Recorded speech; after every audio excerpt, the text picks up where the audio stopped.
Magical world. जादुई परी की कहानी। एक तालाब में दो जादुई परी नहा रही थी और वह दोनों आपस में बातचीत कर रही थी और एक लड़का दुखी मन से वहीं पास से गुजर रहा था। तभी देखा कि यहाँ किसी के बात करने की आवाज़ आ रही है और कुछ कुछ कुछ कुछ की आवाज़ आ रही है। पानी में कोई जैसे खेल रहा हो और गाना गा रहा हो। वह सोच में पड़ गया कि यहाँ दूर दूर तक तो जंगल ही जंगल है। इस घने वन में कौन खेल रहा है और कौन गाना गा रहा है। वह थोड़ा भयभीत हुआ और फिर सोचा चलो चलकर देखते हैं। और वह परी दोनों नहा रही थी, पानी में गाना गा रही थी और खूब मस्ती कर रही थी। इधर लड़का सोच में था कि यह आवाज़ कहाँ से आ रही है। फिर चलते चलते कुछ दूर पर एक झरना उसे दिखाई दिया और झरने के पीछे दो लड़कियां नहा रही थी। वह देखकर अचंभित रह गया कि इस घने वन में यह दो लड़कियां अकेले इस पानी में नहा रही हैं। इन्हें किसी चीज़ का भय नहीं, जंगली जानवरों का। यहाँ दूर दूर तक तो कोई घर नज़र नहीं आ रहा। तो यह दोनों लड़कियाँ कहाँ से आईं और यह दोनों लड़कियाँ कौन हैं।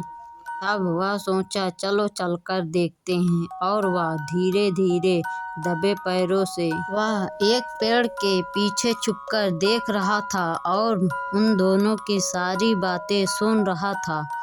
वह दोनों क्या बात कर रही हैं तो उसे कुछ धीमी सी आवाज़ में सुनाई पड़ रहा था। तो वह सोचा कि थोड़ा क्यों ना आगे जाकर इन दोनों की बात सुना जाए। यह कहाँ से आई हैं और कौन है, कहीं कोई भूत तो नहीं।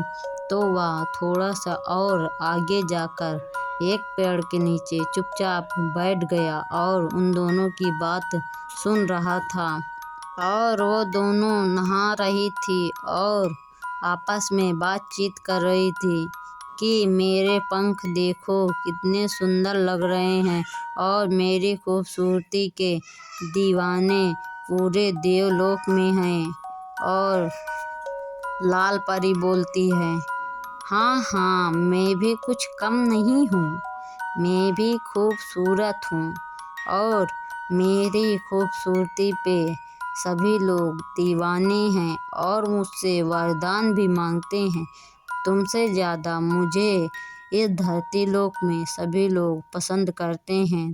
तो बालू परी बोली, हाँ हाँ ठीक है जानती हूँ। फिर वह दोनों नहाने लगती हैं और गाना गाने लगती हैं। चहल पहल वहाँ की मानो जैसे कोई स्वर्ग हो। उन दोनों के आने से वहाँ उस जंगल की खूबसूरती और 4 गुना बढ़ जाती है। और ये दोनों नहा रही थी, इसी तरह बातचीत कर रही थी। तभी हल्की सी परियों को आवाज़ आई और परी ने बोला, वहाँ कौन है, उस पेड़ के पीछे कौन है, कौन है। फिर वह लड़का घबरा गया और वहाँ से भागने लगा। और फिर जलपरी जल्दी से बाहर आई और उस लड़के को बोली कि रुको, तुमने हमारी सारी बातें सुन ली हैं।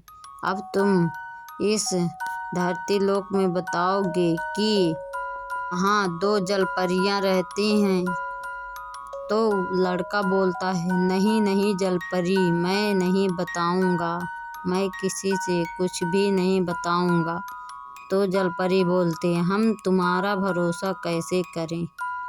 तब फिर बोलते हैं, नहीं तुम झूठ बोलोगे और बताओगे कि हाँ वहाँ 2 जलपरियाँ रहती हैं। वह बोलता है नहीं नहीं। फिर वह दूसरी जलपरी बोलती है कि क्यों ना इसे उस नदी में डुबकी लगवा दी जाए तो यह सारी बात भूल जाएगा। तो फिर वह दोनों उस नदी में लेकर जाती हैं उस लड़के को और बोलती हैं, इस नदी में तुम डुबकी लगाओ और सारी बातें भूल जाओगे एक ही मिनट में।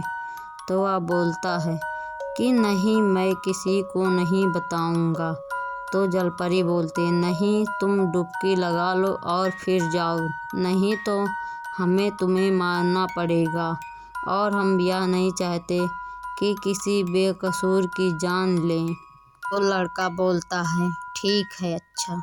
फिर वह पानी में चला जाता है और 3 डुबकी लगाता है। पहली डुबकी में वह जंगल का रास्ता भूलता है, दूसरी डुबकी में उन परियों का चेहरा भूलता है, तीसरी डुबकी में उन परियों की बातें भूल जाता है।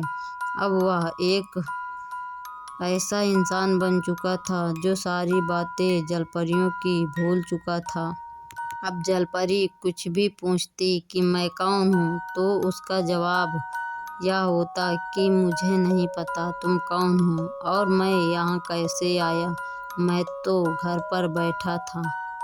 तो जलपरी बोलती है, अब यह सारी बातें भूल चुका है, अब तुम घर जाओ।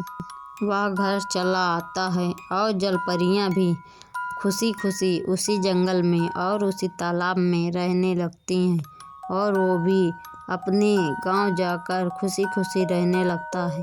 अब जलपरियों की बातें भी भूल चुका था, वह जलपरी भी खुश रहती हैं।